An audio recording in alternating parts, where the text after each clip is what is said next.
我们的星球上有许许多多神秘的东西，到目前有些连科学家都无法解释，但这并不能妨碍科学家们继续寻找答案。这期我们来看看5个神秘的事件，它们为什么存在，至今没有答案。开始前请记得点赞加关注哦。黑色的猫，这是一张怪异的照片，大小不一的猫出现在了这条街道上。最让人不可思议的是，它们都是黑色的。对于某些人来说，这些黑色毛茸茸的生物是个不幸的兆头。如果说某些地方有猫猫感兴趣的东西，可能会吸引大量的猫猫过来，但这里只吸引了一种颜色的猫就无法解释了。你觉得会是什么原因呢？马皮里的沉默。在墨西哥有一个叫马皮里的地方，这个地方完全是一个无声区。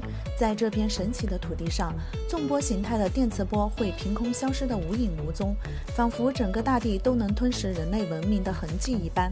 它被称为另一个百慕大三角，寻找超自然冒险的游客经常光顾这里。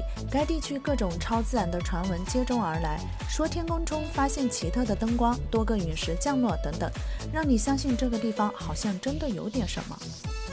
座头鲸的聚会，一群座头鲸的神秘聚会在南非西海岸被发现，科学家无法解释这个奇特的现象。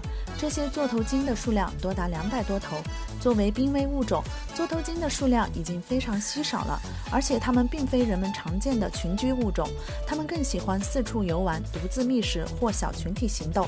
如此多的座头鲸同时出现，实在让人觉得不可思议。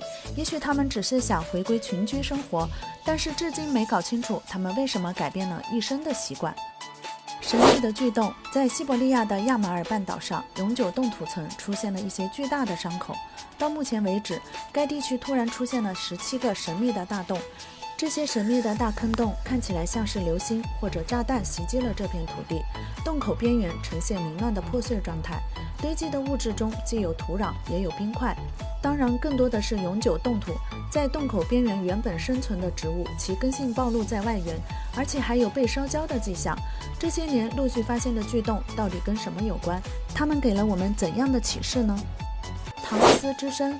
多年以来，美国一个小城市陶斯的部分居民和访客一直被沙漠空气中一种微弱的低频噪音所困扰。神奇的是，只有大约2%的陶斯居民听到了这种声音，你根本不知道它从哪里来的，它可能在外面，也可能在你的脑子里。在夜里睡觉时会有持续低沉的嗡嗡声，有些人认为该现象是超出现有科学范畴的，也有人怀疑这是集体幻觉。奇怪的是，最灵敏的原是人类听觉的声音检测手段均无法检测到这一噪音。不管把它解释成为哪种声音，无论从心理、自然或超自然的角度考虑，没有一个人能够确定声源何在。